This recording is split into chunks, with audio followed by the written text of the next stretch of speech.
It seems to be quite easy to get sued by a sanctioned individual, but a lot harder to actually recover any costs from them afterwards. Let's now, in the last few minutes of this hour of the show, delve into a really interesting story that we brought you last week. It's about how British lawyers were allowed by the government to bypass sanctions and help a Russian oligarch sue a journalist. Well, more than a Russian oligarch. The Russian in question is Yevgeny Prigozhin, a close friend of Putin's and, of course, founder of the Wagner group of mercenaries currently fighting in Ukraine. He brought a libel case against Eliot Higgins, founder of the investigative group Bellingcat. Eliot joins me now. Eliot, thanks so much for coming on the programme. I wonder if you can explain what happened with the bypassing of these sanctions, which just in light of what's happening in Ukraine at the moment, sounds completely baffling or Yeah, unbelievable. yeah, absolutely.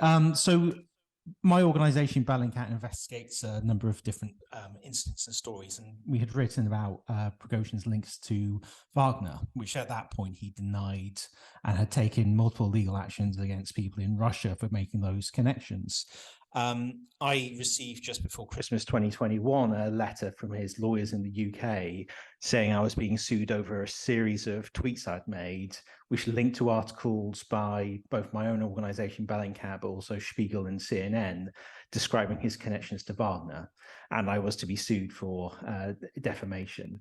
And it became apparent that because he was sanctioned in the UK for his connections to Wagner, that he had to get sanctions relief so he could pay his lawyers in the UK to sue me for the thing that he was sanctioned for in the UK. So I found myself in this rather bizarre and unfortunate and expensive situation. And this is a sort of modus that he's employed on numerous occasions, isn't it? Because of his vast wealth, he can sue people, individuals. He tends to go for individuals. But what's surprising about this is that the government then sanctioned his lawyers to travel to Moscow, again in the light of current events. Can you explain a bit about that?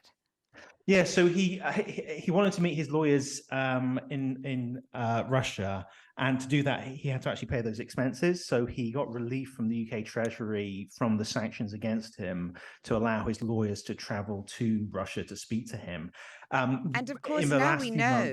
months, Sorry, go ahead.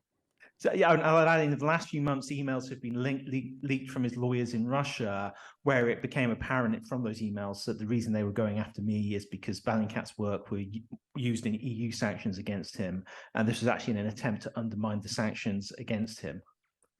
And of course, now we know that he did start the Wagner Group. He is the head of it. Um, Tell us why Prigozhin matters, because you were really, quite at the forefront of exposing who he really was. Yeah, so he's been part of Putin's inner circle for a number of years. He's known as Putin's chef because he often wins very expensive and some people believe inflated contracts to provide catering services to the Russian military and schools and things like that. But he's also been accused of being connected to the Internet Research Agency and influencing the 2016 US election, accusations about him being involved with influencing Brexit. And he also runs Wagner, this mercenary company that's playing a significant role both in securing Russia's interests in Africa, but also the current conflicts in Ukraine. I think that the lawyers representing him from Discreet stopped representing Prigozhin in March, a month after Russia launched a full scale invasion of Ukraine. The case was eventually struck out in May. But you were left with estimated costs of £70,000. So this was a pretty difficult situation for you. It wasn't, and we now know from the emails that the lawyers understood it was very unlikely I'd be able to recover money from a sanctioned individual. So it seems to be quite easy to get sued by a sanctioned individual, but a lot harder to actually recover any costs from them afterwards. Right. Um, Roger Gearson, I have to read this out, of Discreet Law says that they at all times complied fully with their legal and professional obligations. Rishi Sunak's spokesman confirmed the case took place under the government's Office of Financial Sanctions implementation scheme, whereby sanctioned people can seek to pay legal costs from frozen assets, adding, enabling people to defend themselves as part of a functioning democracy. No ministers were involved in the decision. Just finally and very briefly, Elliot, what do you make of that? Well, I hope out of all of this, we start seeing some serious movement towards anti-SLAPP legislation in the future to ensure that journalists and other people are protected from these kind of money-fueled attacks on freedom of speech, really, that we're seeing from the likes of Prigozhin. Eliot Higgins, founder of the investigative group Bellingcat, thank you so much for joining me.